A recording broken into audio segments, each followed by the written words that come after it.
Welcome to the Keiser Report. I'm Max Keiser. Recently, I was asked, Max, why don't you cover some feel-good financial news every once in a while? You ask, I deliver. How is this for positive financial news? A man in China has had a 6-inch long worm removed from his brain. Now, you might ask, how is this good financial news? Quite obviously, it is proof that we can remove the 6-inch, or now it says 6-foot, long tapeworm, investing the vital organs of our global financial system. And all the headaches and migraines that are the bank failures and quantitative easing would disappear. Is this correct, Stacy Herbert? Indeed, Max, it is. Actually, we'll go over this first headline here. It's from China. Man has 6-inch worm removed from his brain. A man plagued by headaches discovered a 6-inch long worm had burrowed into his brain. His name was Wang Ming, and he was 60, from Chengdu, China. And doctors removed the worm. And here's a photo of it, actually. And, you know, to put this into context, this is a 6-inch worm. And I want you to take a look at this one now. This is a 65-foot long worm that goes in the gut. And then the 6-foot worm that you were referring to infesting our financial markets, remind everybody this is Jamie Dimon, the tapeworm. It's an anaconda tapeworm. Yeah, of course. We're talking about parasites. Yes. Tapeworms. They burrow into the system. And in the case of Jamie Dimon or Lloyd Blankfein or Warren Buffett, they leach out vital nutrients and they kill the host. Some parasites are vital in the gut as part of the ecosystem of one's intestines. But when these parasites grow to these enormous sizes, whether it's a 6-inch long tapeworm in your brain that has to be pulled out through your nose, as I believe the doctors in China did, or they went in there with a surgical equipment, or a 60-foot long anaconda tapeworm like Jamie Dimon, who's lodged up the schwing of America's financial system, leaching out the vital nutrients, or in this case, cash, leaving the economy in places like Detroit to die. Remember, Jamie and his collateralized debt obligations and his financialization and securitization caused Detroit, Goldman Sachs, with their parking, or Dimon and his parking of warehouses, aluminum warehouses right next door to Detroit. That's a tapeworm. That's a leech, leaching out the vital economic essence, making that town collapse and causing mayhem. The parasites that are on Wall Street cause this economy to collapse. It's very simple. A equals B. Well, and this man in Chengdu, China, he was suffering from fainting fits, kind of like our market flash crashes and the 1,000-point drops in the Dow back in 2008. And then he was also suffering from painful migraines, exactly like our financial markets. But what has happened here is the so-called doctors of this financial system, like the central banks and the treasury departments, look at the system, and they don't even look for the tapeworms, but they just keep on throwing more nutrients at the system, i.e. the cash, the liquidity for the banks. And everybody wonders where it's all going because it's just sitting on a balance sheet. And it's, of course, because the tapeworm, that's what, as you pointed out, they suck the nutrients out to avoid, so the human or the system supporting it doesn't get it. Well, it's like when you go to the park or the zoo, it says don't feed the ducks, because then you produce more of the matter coming out of the tail end of the duck that ends up poisoning the ecosystem of the park or the zoo. So everything's in balance in a natural system. Capitalism should be in balance. But, Jamie Dimon or Lloyd Blankfein, imagine having a kidney stone this size and having to pass this through your urethra, okay? No Chinese doctor in Fingxing Pao Ding is going to be able to remove a kidney stone out of your urethra the size of this. And this is Jamie in the urethra from the American economy. It's a kidney stone this size. Imagine passing that through your urethra. That's what Jamie does to us every day. That's the pain you're feeling in Detroit. That's the pain you're feeling in municipalities. That's the pain you're feeling in your jobs becoming worthless all over. This is it. This needs to be eradicated. Well, two of those tapeworms combine in this next story, because you have the beef tapeworm that I showed you, it gets up to 65 feet long, and then the Jamie Dimon tapeworm. He's the JP Morgan has really infiltrated everything about whether it's the municipal bond market or the food stamp market or McDonald's workers. Many of them are being given JP Morgan Chase debit cards. I thought you were going to say they were given tapeworm burgers. I mean, that's a good way to save on having to feed your employees. A 65-foot tapeworm, that's a few burgers. And of course, the other worm in our headlines was the Chinese one, and they all combined in this headline here. Fast food workers in New York City stage strikes and rallies. Workers at McDonald's, Burger King, and Wendy's restaurants across New York walked out on Monday in a one-day strike to demand better pay and the right to unionize, calling for a minimum wage to more than double from $7.25 to $15 an hour, and the end to what activists called abusive labor practices. So this is a 107% pay rise they're seeking. It reminds me of what we saw in China recently when people were demanding 100% pay rises there. They got them at Foxconn. Of course, they probably won't get them in America. Right, of course, you can raise wages in America. You can double wages in America easily. And the fact is that if the banking sector can lean on the Fed to borrow $3, $4, $5 trillion to feed their Ponzi schemes, then organized labor in America, if there was organized labor, should be able to borrow $4 to $5 trillion at 0% interest rates to create an economy based on jobs and capital formation and growth instead of borrowing money and speculation. You could, look, Apple Computer's got over $100 billion parked offshore. They're trying to cut a deal where they bring it back to America for accelerated tax benefits. I mean, if Apple Computer could bring all that manufacturing back to America, they could pay $50 an hour and they would still be profitable. Remember, it's just Apple gouging. Apple's a tapeworm. That guy who runs Apple now, Tim the Tapeworm, he's just gouging in the American heartland. You know, you buy one of those Apple products, you might as well just shoot your mom in the head. Well, but this goes back to the point I was making where here we have the central banks and the governments injecting more and more so-called nutrients into the system, but all they're doing is making the tapeworms bigger and bigger and more powerful and starving the rest of the what should be the healthy economy. So here, I think what you're talking about there is Monsanto. I mean, there's a company that's business model is to make tapeworms ever bigger.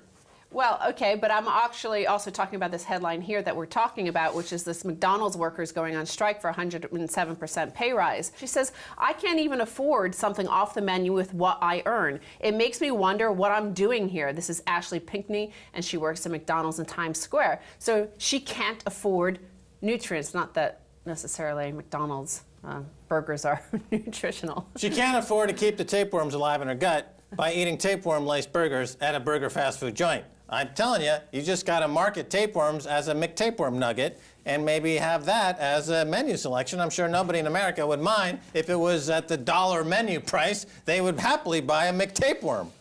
So as we see, the markets and the economy are being flooded with this nutrients that are feeding the tapeworm, expanding them. The inflation is rising, starving the rest of the economy, starving the savers, starving the workers who have to work for wages. Minimum wages, remember, are not tied to inflation. So here we cut to the UK, which is also having a similar problem. Inadequate minimum wage isn't working, says its chief architect, Sir George Bain. Professor Sir George Bain says the value of minimum wage has fallen because it hasn't kept pace with inflation. So there you have it. It's tied to wages, not to inflation. So they're losing more and more. The minimum wage here, by the way, is £6.19, which is the equivalent of $9.48. So they're already ahead of American workers. But even here, it's falling behind further.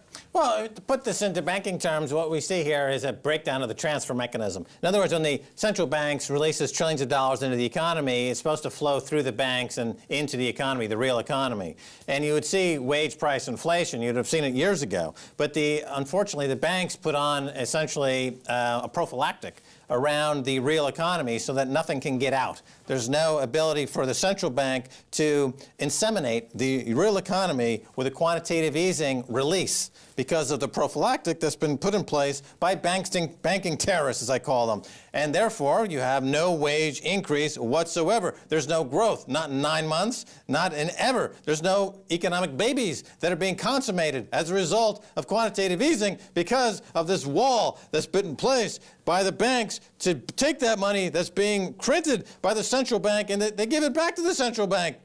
And they just put it back in the central bank and they make money on the money they borrowed. So it's a complete bastardization, upside-downization of all that we consider holy in the realm of economics and mathematics. It's a repudiation of common sense. And it's a tapeworm economy, as exemplified by Boris Johnson.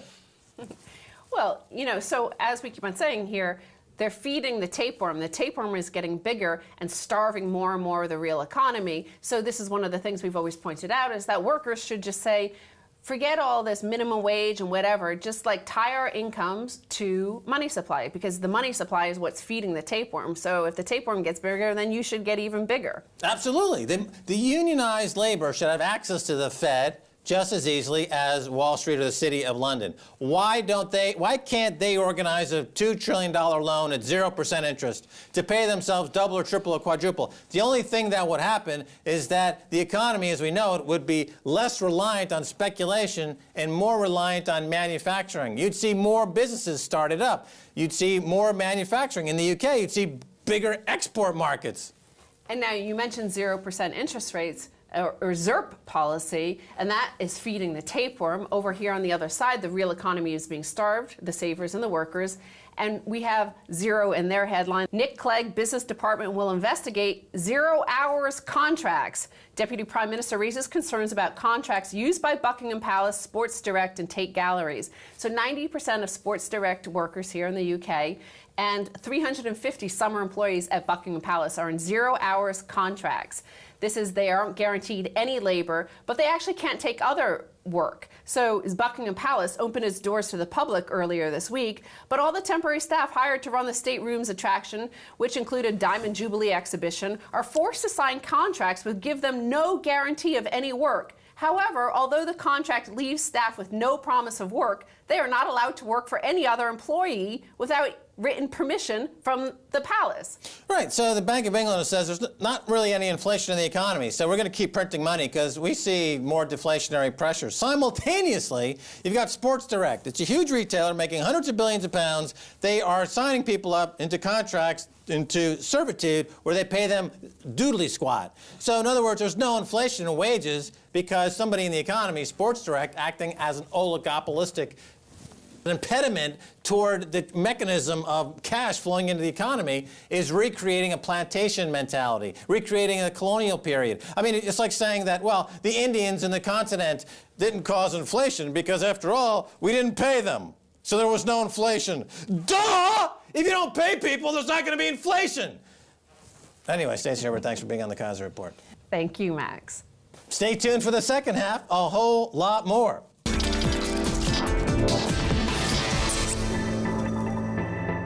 Welcome back to the Keiser Report. Time now to turn to author, filmmaker, independent investigative journalist, Greg Palast. Greg, welcome back to the Keiser Report. Glad to be here.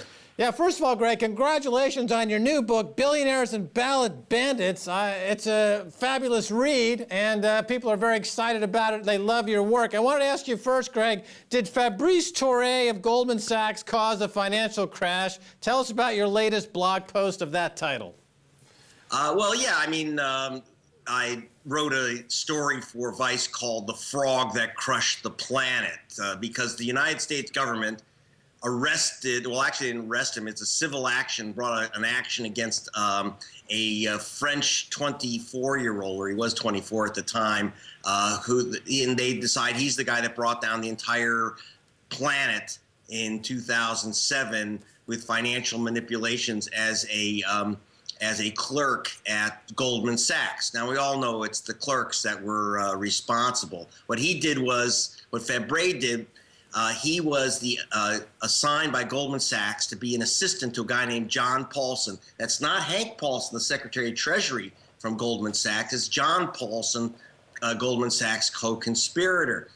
Paulson and Goldman came up with the idea of selling mortgage securities to Europe, mainly to European pension funds. In other words, so that they would insurance on mortgage securities called collateralized debt obligations. These are derivatives. And the idea was that if the mortgage market improved in America and the economy picked up, then they'd make a lot of money selling insurance on these mortgages. What Goldman and Paulson didn't say is that, in fact, while they were selling these securities, they were betting that the securities would turn into junk, that the market would collapse, that mortgages in America that the mortgage market would implode, and they would make billions. That's what happened. Right after they sold several $1 billion in mortgage securities, Goldman and Paulson, they lost 99% of their value in weeks. They were complete, total garbage. And they didn't say that, in fact, they were the guys that were making the money selling these things. So it was a complete fraud.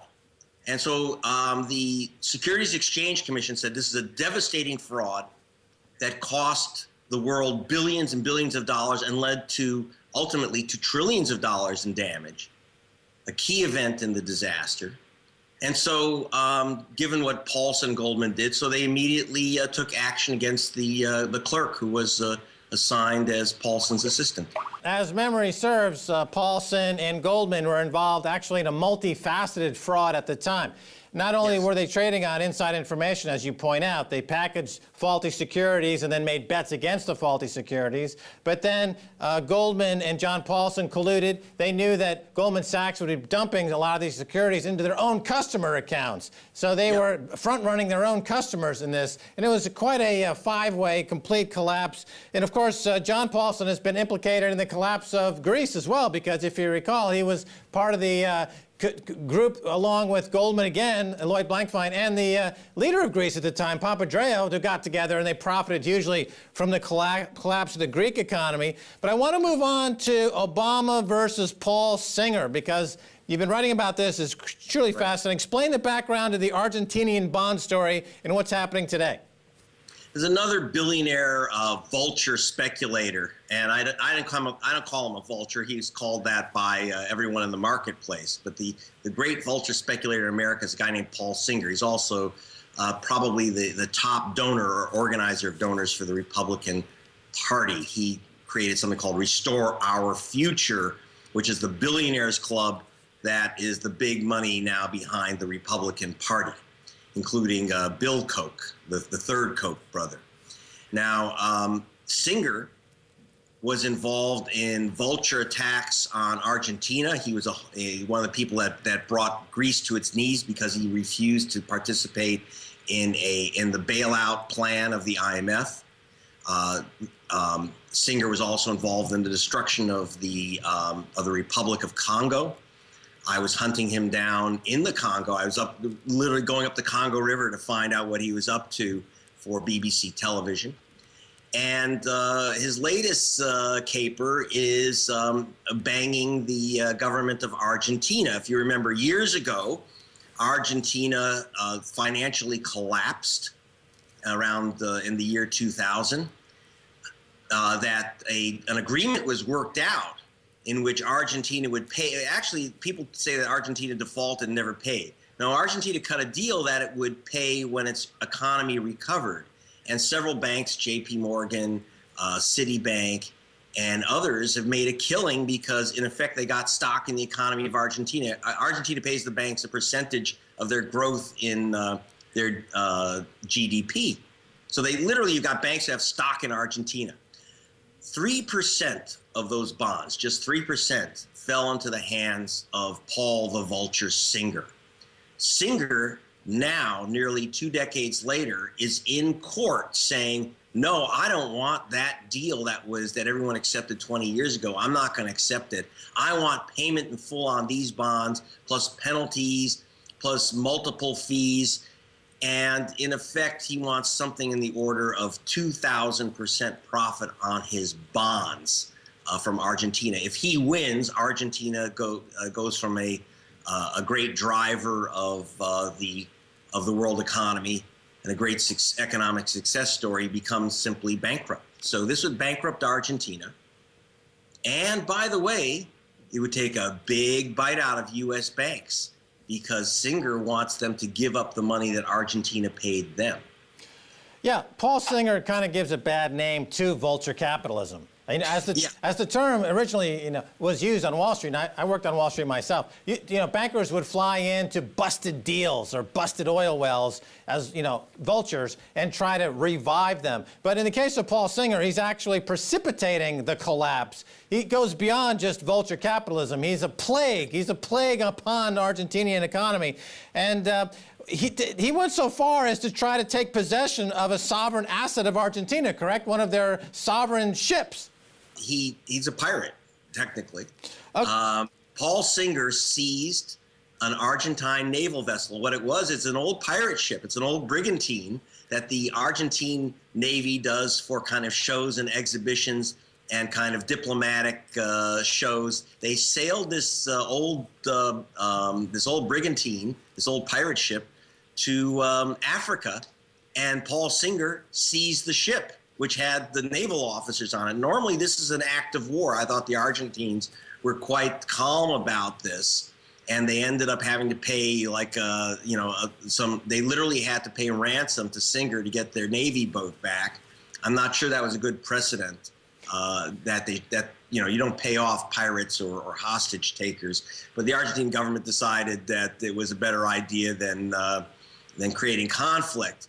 Nevertheless, they're in major conflict still because Singer wants to kick over the Argentine economy. Remember, just like Paulson in the deal we talked about before, vulture operators like Singer aren't just picking up cheap debts and trying to make a few bucks or getting paid off on those debts. They're trying to get many multiples of these debts. They're breaking, in some cases, international law by doing this. But right now, there is a chance that the Obama administration may step in against Paul Singer. And that's what's very interesting now, a blood battle between the Obama administration and Singer. Now, I would like to say that Obama's doing the right thing, but there's two things going on here. Obviously, one, Paul Singer is the guy who's gathering the big money against Obama. He's the guy he's the big money pushing Chris Christie to run for president. He was the big money behind Mitt Romney. So obviously, Obama has reasons to slap Singer, who is funding his political opponents. But you know what? Obama tends not to be a political hitman. He's much more subtle than that. So why is Obama now making noises that he's going to come up against Singer before the United States Supreme Court? And the answer goes back to Obama's favorite banker, Jamie Dimon of J.P. Morgan. Obama's very close to the United Bank of Switzerland, UBS, which put together the original Argentina bailout. UBS so the Swiss bankers are really upset about Singer. J.P. Morgan's really upset about Singer. Citibank is really upset about Singer. Why? Because Singer's not only demanding that Argentina fall to its knees and give up everything it owns, including its naval ships.